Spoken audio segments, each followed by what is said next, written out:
Welcome to the royal mechanical fitter channel. সকলকে the royal mechanical fitter চ্যানেলে স্বাগত।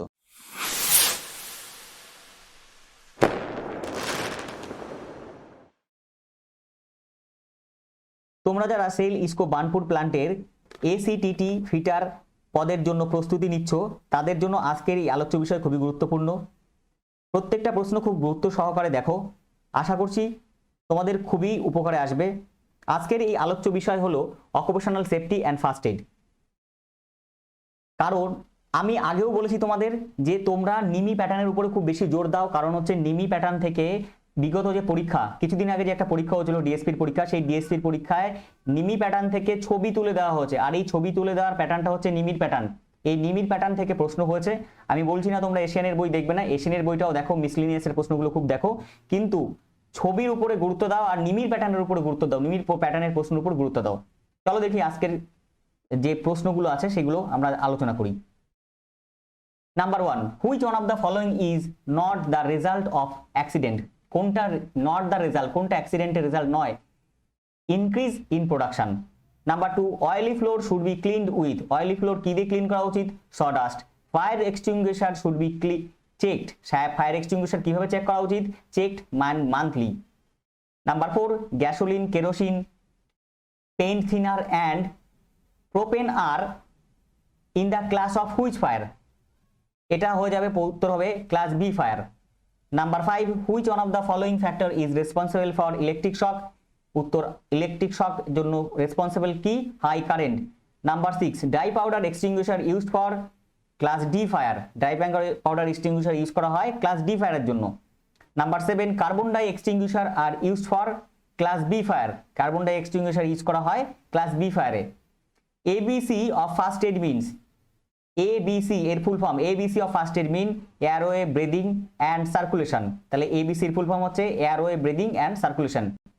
Number 9, halon extinguisher are used for small fire involving pouring liquids, মানে যেখানে small fire মানে ছোট আগুন, ক্ষুদ্র আগুন যেখানে স্মল ফায়ার, সেখানে বিশেষ করে এরোপ্লেন ইউজ করা হতো, কিন্তু আজকে বিভিন্ন মহাদেশে হ্যালোন এক্সটিংগুইশারকে ব্যান করা হয়েছে, কারণ এটা ওজোন লেয়ারের ডিপ্লেশনের জন্য ক্ষতিকারক।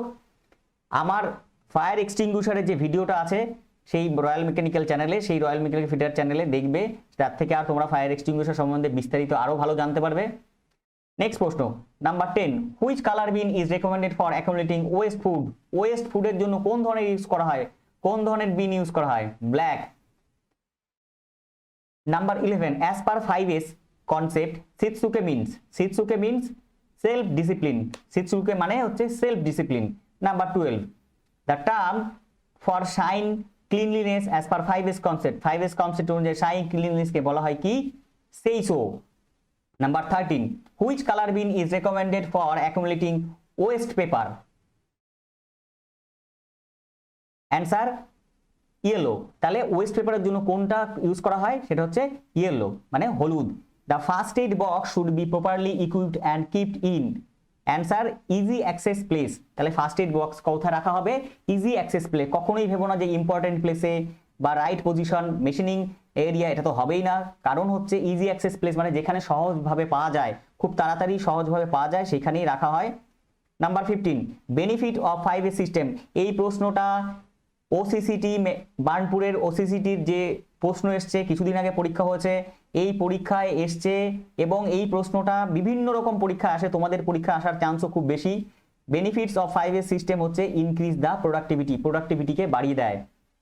আর আমি আগেও বলেছি যে নিমির প্যাটার্নের উপর বিশেষ করে জোর দাও, কারণ হচ্ছে ডিএসপির যে প্রশ্ন এসছে সেটা নিমির প্যাটার্ন থেকে প্রশ্ন এসছে, ছবি তুলে দেওয়া হয়েছে, একদম ছবি তুলে বলা হয়েছে, এক্স মার্ক দিয়ে বলা হয়েছে যে এটা কি, তাহলে সেটা নিমির প্যাটার্ন। এই যে সিম্বলটা দেয়া আছে, এই বলছে name the type of symbol, এই যে সিম্বলটা কি?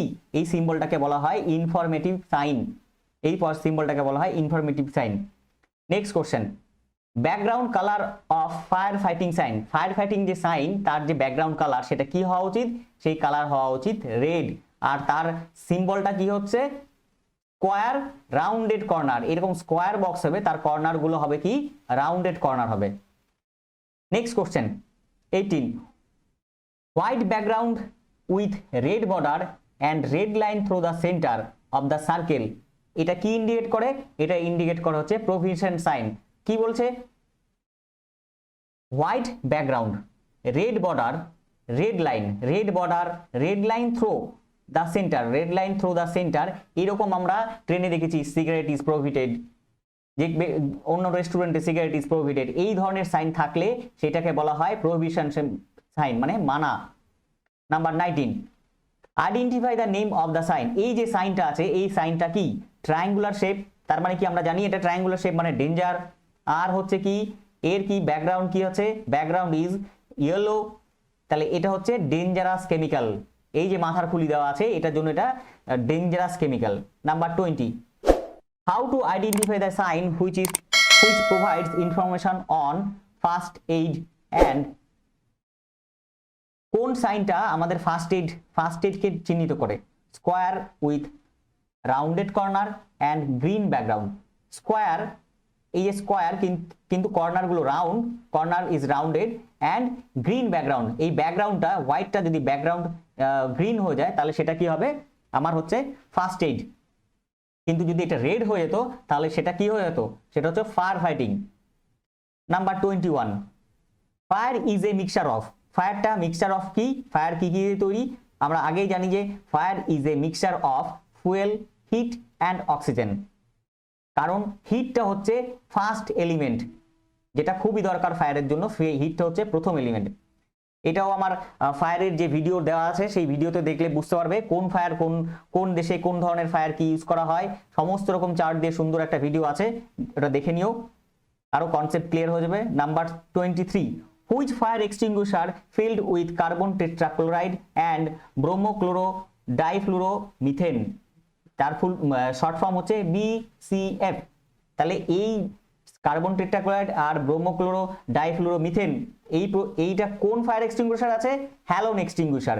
খুবই গুরুত্বপূর্ণ প্রশ্ন এটা। Number 24, flammable of liquidable solids are classified as, flammable of liquefiable solid are classified as class B fire। এটা ওয়ান লাইনার হিসেবে আমি এগুলো করে দিয়েছি পরের গুলো, যাতে তোমাদের একবারে পড়লেই খুব সুবিধা হয়, যাতে উত্তরটাই শুধু মনে থাকে, পড়ে প্রশ্নটা পড়ে যেন উত্তরটাই মনে থাকে, তার জন্য ওয়ান লাইনার মতন করে দিয়েছি, তাতে তো তোমাদের সুবিধাই হবে। 25, which comes under mechanical occupational hazard, mechanical occupational হ্যাজার্ডের মধ্যে কোনটা পড়ছে? আনগার্ডেড মেশিনারি। আনগার্ডেড মেশিনারিটা কোথায়? মেকানিক্যাল হ্যাজার্ডের উপর পড়ছে। 26, what is the full form of CTC? CTC কোন? সিটিসির ফুল ফর্ম কি? Carbon tetrachloride. CTC full form carbon tetrachloride. Number 27, what is the colour band of dry powder fire extinguisher? খুব ইম্পর্টেন্ট এই যে colour band, এই colour band থেকে question দিতেই পারে। What is the colour band of dry powder fire extinguisher? Blue. উত্তর হয়ে যাবে ব্লু, মানে নীল। Number 28, what is the colour band of water mist extinguisher? Water mist is one type of water extinguisher, যেটা কিনা কি করে 20 billion at a time spray করতে পারে, আর এটার কালার ব্যান্ড হয়ে যাবে white and red. Number 29, what is the colour band of carbon dioxide? Carbon dioxide colour band black. Carbon ডাইঅক্সাইডের কালার ব্যান্ড কি? কার্বন ডাই ফায়ার এক্সটিংগুইশারের কালার ব্যান্ড হচ্ছে black. Number 30, self discipline as per 5S concept. Self discipline as per 5S concept shitsuke. তাহলে self discipline 5S concept অনুযায়ী self ডিসিপ্লিনকে বলা হয় কি? Shitsuke. Number 31, which extinguisher is known as DCP? কোন extinguisher, which extinguisher is known as DCP? Dry powder extinguisher. তাহলে কোন এক্সটিংগুইশারকে DCP বলা হয়? ড্রাই পাউডার এক্সটিংগুইশারকে, এক্সটিংগুইশারের আরেক নাম হচ্ছে DCP, ড্রাই পাউডার এক্সটিংগুইশার আরেক নাম হচ্ছে DCP। Number 32, as per 5S concept seiso means shine cleanliness. তাহলে সেইসোর মানে হচ্ছে শাইন অথবা cleanliness. Number 33, as per 5S concept seiton means systematic arrangement. Seiton means systematic arrangement. Number 34, as per 5S concept shady means sorting out, shady মানে sorting out. Number 34, sky blue color bin is used for other type of waste। যত West আছে food waste আছে, plastic waste আছে, paper West আছে, সব কিছুর পরেও যে ওয়েস্টটা থাকে অন্যান্য ওয়েস্টের জন্য, সের জন্য আদার ওয়েস্ট হচ্ছে sky blue colour. Number 35, as per USA, এটা ইউএসএ হবে, অ্যাজ পার ইউএসএ সিস্টেম মানে American system, as per USA system electric fire is in which group? As per USA system electric ফায়ারকে কোন গ্রুপে ধরা হয়? Class C ফায়ারে। সব সময় মাথায় রাখবে যে ক্লাস সি ফায়ারে এখানে ইলেকট্রিক ফায়ারকে ধরা হচ্ছে, এটা ধরছে কারা? ইউএসএ তে। কিন্তু অন্যান্য কান্ট্রিরা যারা আছে তারা অন্যান্য দেশে সেগুলো কিন্তু অন্য ধরে, যেমন হচ্ছে পরের প্রশ্নে আমি লিখে দিয়েছি, খুব দেখলেই বুঝতে পারবে। Number 36, which of the following is not the method of disposal of West? খুব ভালো প্রশ্ন। কোনটা হুইচ অফ দ্য ফলোইং মানে একটা ধরো অনেকগুলো কিছু দিয়ে দিল, তার মধ্যে যেটা দেবে, যে অনেকগুলো পয়েন্ট দিয়ে দিল, 4টে পয়েন্ট দিয়ে দিল, তার মধ্যে একটা পয়েন্ট হচ্ছে কোনটা হচ্ছে তোমার not the method of disposal of waste? Disposal of ওয়েস্টের মেথড নয় কোনটা? এটা রিসাইক্লিং। তাহলে রিসাইক্লিংটা ডিসপোজ করার জন্য, ওয়েস্ট ডিসপোজ করার কোনো মেথড নয়। Number 37, in European fire system electric fire is categorised into which group? Class K. তাহলে খুব ভালো করে মনে দেখে রাখো, এই যে 35 নাম্বার কোশ্চেন আর এই যে 37 নাম্বার কোশ্চেন, খুব ভালো করে মনে রাখবে যে ইউএস সিস্টেমে যদি হয় ইলেকট্রিক ফায়ারকে ধরা হয় ক্লাস সি ফায়ারে, আর ইউরোপিয়ান সিস্টেমে যদি ইলেকট্রিক ফায়ারকে ধরা হয় তাকে কিন্তু ক্লাস কে ফায়ারে। খুব ভালো করে মনে রাখার চেষ্টা করো। Number 38, in European fire system cooking oil and fat is categorised into which group? কোন গ্রুপে ধরা হয়? Class A fire.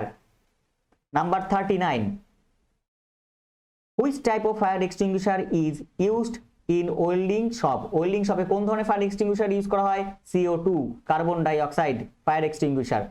Number 40, wait chemical extinguisher is suitable for which type of fire? Class F fire. Number 41, white background with red border and red line through the centre of the circle. এর আগেও আমরা এই প্রশ্নটা পড়েছি, যেটা সেটা কি হবে? সেটা হবে প্রভিশন সাইন। তাহলে white background with red border আর কি বলেছে? আর সেন্টার থেকে একটা রেড লাইন এরকম কোনাকুনি গেছে, তাকে কি বলা হয়? That is provision sign. Number 42, triangle with white background with red border is indicated the sign. Triangle আমরা জানি ট্রায়াঙ্গুলার থাকলেই কি হবে? ট্রায়াঙ্গেল থাকলে সাইনে যদি ট্রায়াঙ্গেল থাকে সেই সেফটি সাইনটা হয়ে যাবে আমার danger sign. Number 43, white symbol on blue background in circular shape indicates. White symbol with blue background circular shape indicates mandatory sign. সেটা কি করে? সেটা ইন্ডিকেট করে ম্যান্ডেটরি সাইন।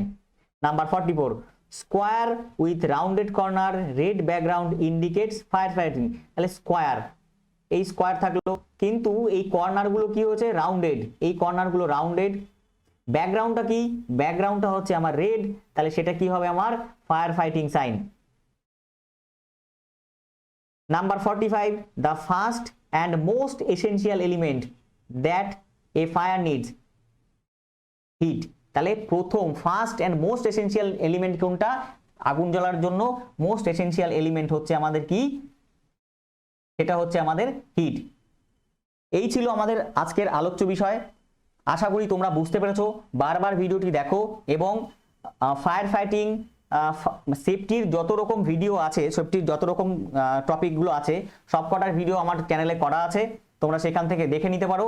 আরও কনসেপ্ট ক্লিয়ার হবে। ওখানে সেফটি সাইনের সম্বন্ধে প্রত্যেকটা ভিডিও সুন্দর আলাদা করা, fire fighting, fire extinguisher, type of fire, ওই চার্টটা অবশ্যই দেখো, তাতে খুব সুবিধা হবে। কোন ফায়ারকে কোন মহাদেশ কোনভাবে ধরেছে, এটা খুবই উপকার হবে।